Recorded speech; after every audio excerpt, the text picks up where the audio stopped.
जरा सोचिए, अगर आपके हाथों की उंगलियों से अचानक तने निकलने लगे, पैरों की त्वचा मोटी छाल में बदल जाए और धीरे धीरे पूरा शरीर ऐसे लगे जैसे आप किसी पेड़ में बदल रहे हैं। सुनने में किसी फिल्म का सीन लगता है, लेकिन हकीकत में ये दर्दनाक बीमारी कई लोगों की जिंदगी बर्बाद कर चुकी है। हाल ही में बांग्लादेश के एक शख्स ने परेशान होकर डॉक्टर से अपने हाथ कटवाने तक की गुहार लगा दी। क्यों? क्योंकि उसका शरीर ट्री मैन की तरह बनता जा रहा था। बांग्लादेश के 25 साल के अब्दुल बजंदर के हाथ पैर में 7 साल पहले छोटी छोटी मस्से उगने लगे। शुरू में वो नजरअंदाज करता रहा, लेकिन समय के साथ वो मस्से जड़ों की तरह फैलने लगे। अब हाल ये है कि उंगलियों से तने जैसी सख्त गांठें निकल रही हैं और पूरी त्वचा पर पेड़ की छाल जैसे पैटर्न बन गए हैं। अब डॉक्टर ने उसकी बीमारी की पहचान की है ईवी। ईवी यानी कि एपिडर्मोडिस्प्लासिया वेरुसिफॉर्मिस। इसे आम बोलचाल में ट्री मैन सिंड्रोम भी कहा जाता है। ये एक बेहद दुर्लभ जेनेटिक डिसऑर्डर है जो TMC6 और TMC8 नाम के जीन्स में दिक्कतों के कारण डेवलप होती है, और दुनिया में अब तक सिर्फ इस बीमारी के 600 से 650 केस ही दर्ज हुए हैं। आखिर ये बीमारी क्या होती है, कैसे असर करती है, सब आपको बताते हैं। ईवी में शरीर का immune system human papilloma virus यानी कि HPV के कुछ टाइप से लड़ नहीं पाता।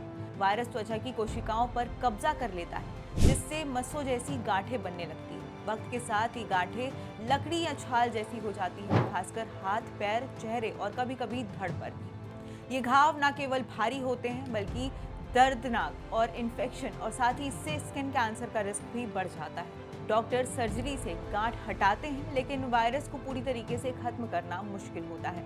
मरीज को बार बार ऑपरेशन कराने पड़ सकते हैं। तो वहीं ढाका मेडिकल कॉलेज के डॉक्टर सामंतलाल सेन के मुताबिक अगर गांठें बहुत ज्यादा बढ़ जाए तो सामान्य जिंदगी लगभग असंभव हो जाती है, और यही वजह है कि अब्दुल ने अपने हाथ तक कटवाने की गुहार लगाई। ईवी लाइलाज है, लेकिन कंट्रोल जरूर किया जा सकता है। अगर शुरुआत में पहचान हो जाए और लगातार ट्रीटमेंट मिले तो दुनिया के कई देशों में इसकी रिसर्च भी जारी है, ताकि वायरस को टारगेट करने वाली थेरेपी विकसित हो सके। ट्री मैन सिंड्रोम हमें याद दिलाता है कि मेडिकल साइंस ने चाहे कितनी भी तरक्की कर ली हो, फिर भी कुछ बीमारियां इंसान के साहस और हौसले का सबसे बड़ा इम्तिहान लेती है। अब्दुल जैसे लोगों की लड़ाई सिर्फ डॉक्टर से नहीं बल्कि उस डर और दर्द से है जो हर दिन उन्हें घेरता है। ट्री मैन सिंड्रोम भले ही बेहद दुर्लभ हो, लेकिन इससे ये साफ है कि हमारे इम्यून सिस्टम और वायरस के बीच की जंग कितनी जटिल हो सकती है। साइंस आज भी इसके लिए लंबी टर्म थेरेपी खोजने की कोशिश कर रहा है, ताकि ऐसे मरीजों को हर कुछ साल में सर्जरी की तकलीफ ना झेलनी पड़े। तो वहीं वक्त से पहचान और एक्सपर्ट ट्रीटमेंट से कई केस कंट्रोल में रखे जा सके।